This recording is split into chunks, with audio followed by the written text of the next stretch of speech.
I'm going to be showing you how to remove the dash radio bezel on a 2019 Plus VS30 Sprinter. We're just going to do it real quick and try to make it easy. I have the Alpine Halo radio, so it's a little different than your factory head unit, but once I remove the screen, it's the same process. So let's get started.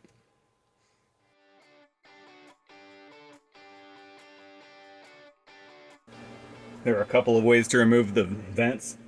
The easiest way is if you can just put your fingers in the edge right here and give it a pull. You can pull the whole unit out. It's just 4 spring clips holding it in. Yours may be too tight to do that. In that case, there's a hole right here, and you can put your 90-degree pick in through your vent, use a flashlight and get it in there, and you can just give it a good pull. And then you use that pick to find the hole on the side here, and you're just going to give it a firm pull, and that'll take it right out of there. You'll see some tutorials telling you to use a trim tool to pry around the edges. If you do that, you're just going to pull off this outer trim ring and also potentially break these clips on the outer trim ring, which you don't want to do. And if you do take that out on accident, that only goes back in one way, and these clips do break fairly easily. The one way it goes in is right here. There's an extra slot.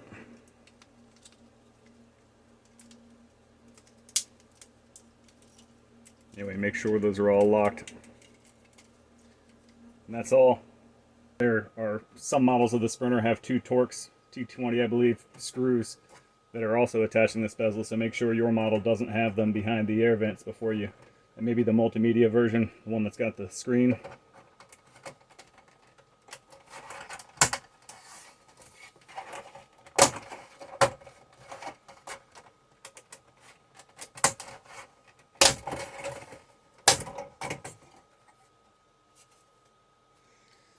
Now that it's off, you can see they're just very simple, rudimentary plastic clips. They do a good job of holding it, and it's better than some of the other manufacturers where these break every time you pull them out. So I don't know if we broke any or not. We'll find out. Also got metal clips. None of them popped out. It's a good sign. You can just set this aside. If you've got the multimedia version, the screen may come down with it, and you can just gently hang it. Now we've got very similar clips holding in the rest of this radio surround. I'm going to be undoing these Torx screws to get the radio out, just like you would be on the factory radio or the multimedia version.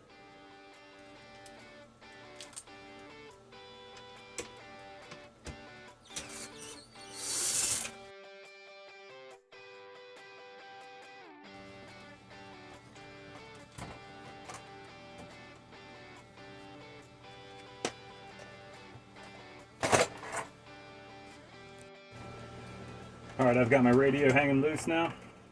The bottom of this has plastic clips, so where you're just going to pull on the top, the bottom actually has some clips that you want to remove. You're just going to lift up gently on them. Just look in over, get a flashlight if you need to, but just look in over the edge, you'll be able to see them. You definitely don't want to just pull these guys off. So they're going to need to be gently pried up as you're going around. Looks like there's one on the top as well.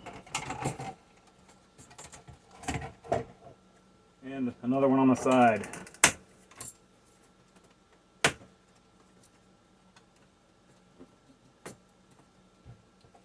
Just take your time and be gentle with them, and you won't break any clips.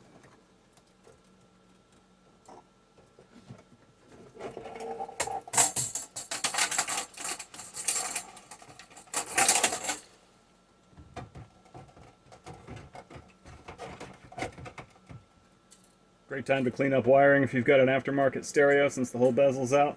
But this is it. This is all we're trying to get out so we can complete our process for today. As always, like and subscribe, and check out the camper build if you haven't already. Almost complete. I've got videos on just about the whole process. Anyway, hope this video helps. Have a good one.